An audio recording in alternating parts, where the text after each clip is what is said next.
ಒಂದು ಕ್ಯಾರೆಕ್ಟರ್ ಜೊತೆ ಒಂದು ರೈಟರ್ದು ಮಾತುಕತೆ ಆಗತ್ತೆ ಅನ್ನೋದೇ ಥಾಟೇ ತುಂಬ ಇಂಟ್ರೆಸ್ಟಿಂಗ್ ಇದೆ. ಆ್ಯಂಡ್ ಸೂರ್ಯ ಅವ್ರು ಹೇಳ್ದಂಗೆ ಇಟ್ ಈಸ್ ಎಲ್ಲ ಥರ ಕಥೆಗಳು ಬಂದಿದೆ. ಅದು it's not about originality, it is about what take he has. And it is very interesting. It's a very interesting take. ಯಾಕೆಂದರೆ ತುಂಬ ಅಟ್ಯಾಚ್ಮೆಂಟ್ ಡೆವಲಪ್ ಆಗುತ್ತೆ. ನೀವು ನಿಮ್ಮ ಕ್ಯಾರೆಕ್ಟರ್ಸ್ ಆಗ್ತೀರಾ. ನಾನು ಬರೀಬೇಕಾದ್ರೆ ನನ್ನ ಕ್ಯಾರೆಕ್ಟರ್ಸ್ ನಾನು ಆಗಿದ್ದೀನಿ. ಗೋಧಿವಣ್ಣ ಆಗಿರ್ಬೋದು, ಕವಲುದಾರಿ ಆಗಿರ್ಬೋದು, ಅಥವಾ ಸಪ್ತ ಆಗಿರ್ಬೋದು, ಪ್ರತಿಯೊಂದು ಕ್ಯಾರೆಕ್ಟರ್ನು ನಾನು ಅಂದರೆ ನಾನು ಅವ್ರ ಜೊತೆ ಮಾತಾಡಿದ್ದೀನಿ. ಅವ್ರದ್ದು ಇನ್ಸೆಕ್ಯೂರಿಟೀಸ್ ನಂಗೆ ಗೊತ್ತು. ಸೊ ಆ ಸ್ಪೇಸ್ಗೆ ಆ ಸ್ಪೇಸಲ್ಲಿ ಇರ್ತೀವಿ. ಸೊ ಅದನ್ನು ಎಕ್ಸ್ಪ್ಲೋರ್ ಮಾಡೋದು ತುಂಬ ಇಂಟ್ರೆಸ್ಟಿಂಗ್ ಅಂತ ಅನ್ಸುತ್ತೆ. ಆ್ಯಂಡ್ ತುಂಬ ಧೈರ್ಯ ಬೇಕು. ಅಂದರೆ ಯೂಶಲಿ ಹೋಗಿರೋ ಜಾಗಕ್ಕೇ ಹೋಗಿ ಹೋಗಿ ಸಿನಿಮಾ ಮಾಡೋದು is usually how an industry functions.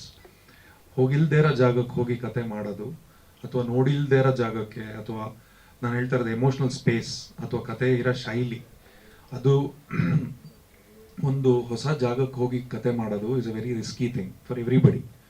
And ಅದನ್ನು ಅಷ್ಟು ವರ್ಷಗಳಿಂದ ಕಾಪಾಡಿಕೊಂಡು ಅಷ್ಟು ಶ್ರಮೆಯಿಂದ ಮಾಡಿರೋದು ಅದೇ ದೊಡ್ಡ ಸಾಹಸ.